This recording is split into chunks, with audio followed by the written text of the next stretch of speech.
Group discussion का नाम सुनते ही अक्सर थोड़ी घबराहट होती है ना? पर कुछ लोग बड़ी आसानी से अपनी बात रख लेते हैं। वो ऐसा कैसे कर पाते हैं? आज हम इसी सीक्रेट को डिकोड करने वाले हैं। एक ऐसा ढांचा जो किसी भी ग्रुप डिस्कशन में सफलता की गारंटी दे सकता है। तो चलिए शुरू करते हैं। ये जो सीन है ये बहुत आम है, प्रेशर वाला माहौल। लेकिन कहते हैं ना कि तैयारी हो तो सब कुछ आसान हो जाता है। हम एक ऐसी ही हैंडबुक के जरिए समझेंगे कि ग्रुप डिस्कशन जैसी जरूरी बातचीत में महारत कैसे हासिल की जाए। तो आगे का हमारा रास्ता बिल्कुल साफ है। सबसे पहले हम ग्रुप डिस्कशन के कोड को समझेंगे, फिर देखेंगे कि टॉपिक्स कितने तरह के होते हैं। इसके बाद हम हर टॉपिक के लिए एक मजबूत स्ट्रैटेजी बनाना सीखेंगे और आखिर में कुछ ऐसे दमदार वाक्यांशों पर नजर डालेंगे जो बातचीत का रुख बदल सकते हैं। तो सबसे पहली और सबसे जरूरी बात, ग्रुप डिस्कशन का असली कोड क्या है? देखिए, सीक्रेट ये नहीं है कि आप क्या बोल रहे हैं। असली खेल इस बात का है कि आप अपनी बात कैसे रख रहे हैं। मतलब स्ट्रक्चर, एक मजबूत ढांचा ही जीत की पहली सीढ़ी है। बिल्कुल, यही है वो सीक्रेट हथियार। सोचिए, अगर दिमाग में पहले से ही एक क्लियर, बार बार इस्तेमाल किया जा सकने वाला फ्रेमवर्क हो तो घबराहट अपने आप कम हो जाती है और आइडियाज पूरे कॉन्फिडेंस के साथ बाहर आते हैं। ठीक है, तो स्ट्रक्चर की अहमियत तो हम समझ गए, पर ये स्ट्रक्चर बनेगा कैसे? इसका पहला कदम है अपने टॉपिक को पहचानना। ये जो नोट्स हैं ये बताते हैं कि जीडी के सारे टॉपिक्स को हम मोटे तौर पर 6 कैटेगरीज में बांट सकते हैं। और ये हैं वो 6 कैटेगरीज: टेक्नोलॉजी, सोशल मुद्दे, तुलना वाले टॉपिक, सरकारी योजनाएं, सामाजिक बुराइयां और कहावतें। मजे की बात यह है कि लगभग हर टॉपिक जो एक जीडी में आ सकता है, इनमें से किसी एक में फिट हो ही जाएगा। टॉपिक पहचान लिया, मतलब आधी लड़ाई तो वहीं जीत ली। तो अब आते हैं असली ब्लूप्रिंट पर। हर तरह के टॉपिक के लिए एक खास फ्रेम या कह लें कि एक स्ट्रेटेजिक ढांचा होता है।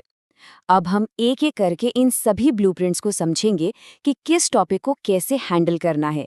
ये देखिए, पहले 3 तरह के टॉपिक्स के लिए फ्रेमवर्क। इसमें जो सबसे शानदार बात है वो ये कि हर फ्रेमवर्क टॉपिक के नेचर के हिसाब से खास तौर पर बनाया गया है। ऐसा नहीं कि एक ही तरीके से सब कुछ बोला जाए। हर टॉपिक की अपनी एक अलग स्ट्रैटेजी है।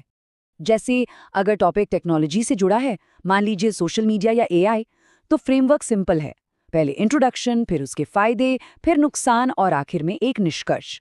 इसी तरह अगर ई गवर्नेंस या महिला सशक्तिकरण जैसा कोई सामाजिक टॉपिक है, तो उसका ढांचा है इंट्रोडक्शन, फिर फायदे, फिर इसमें क्या चुनौतियां हैं और फिर निष्कर्ष।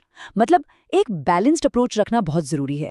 और अगर टॉपिक तुलना वाला हो, जैसे ऑनलाइन शॉपिंग बनाम ऑफलाइन शॉपिंग, तो यहाँ का फ्रेमवर्क कहता है कि जल्दबाजी में किसी एक साइड को सही नहीं ठहराना है।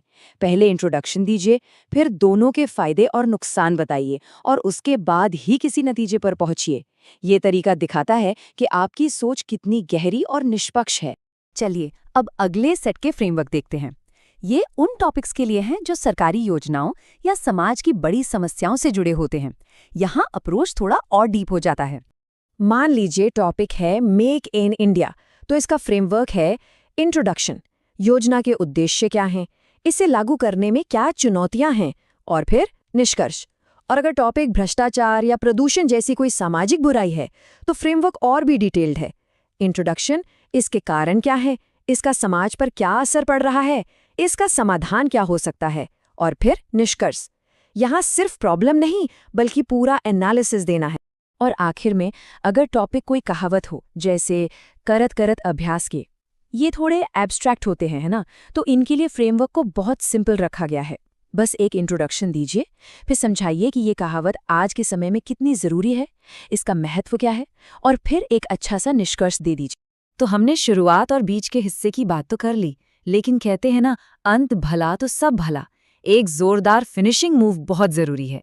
अब हम कुछ ऐसे कीवर्ड्स देखेंगे जो आपके कंक्लूजन को दमदार और यादगार बना देंगे। ये जो नोट्स हैं, इनमें खास तौर पर कुछ ऐसे रणनीतिक वाक्यांश दिए गए हैं जो टॉपिक के हिसाब से आपकी बात को सही तरीके से समेटने में मदद करते हैं। ये सिर्फ बात खत्म नहीं करते, बल्कि एक मजबूत इंप्रेशन छोड़ते हैं। जैसे अगर टॉपिक तुलना वाला था, तो आप ऐसे खत्म कर सकते हैं: दोनों के अपने फायदे और कमजोरियां हैं, अब हमें एक बीच का रास्ता सुझाना चाहिए।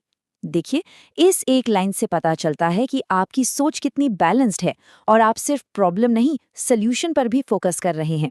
ठीक है, तो हमने टॉपिक स्पेसिफिक फ्रेमवर्क देख लिए, पर कुछ ऐसे यूनिवर्सल टूल्स भी हैं, कुछ ऐसे शब्द और वाक्यांश जो किसी भी तरह की चर्चा में फिट हो सकते हैं और आपकी बात को वजन दे सकते हैं।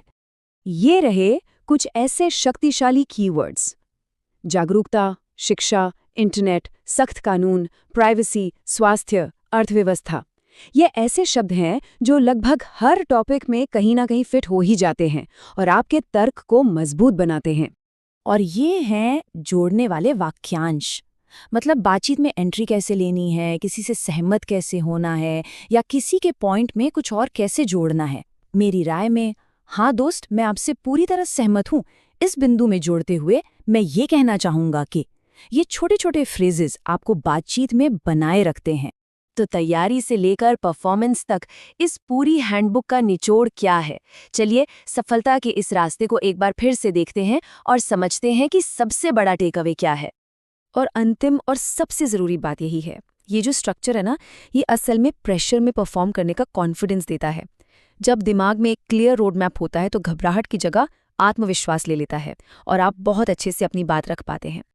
तो अब ये सोचने वाली बात है कि अगर हाथ में ऐसा फ्रेमवर्क हो तो ऐसा कौन सा टॉपिक होगा जिस पे चर्चा करने के लिए हम सबसे ज़्यादा तैयार महसूस करेंगे, क्योंकि असली तैयारी फैक्ट्स रटना नहीं,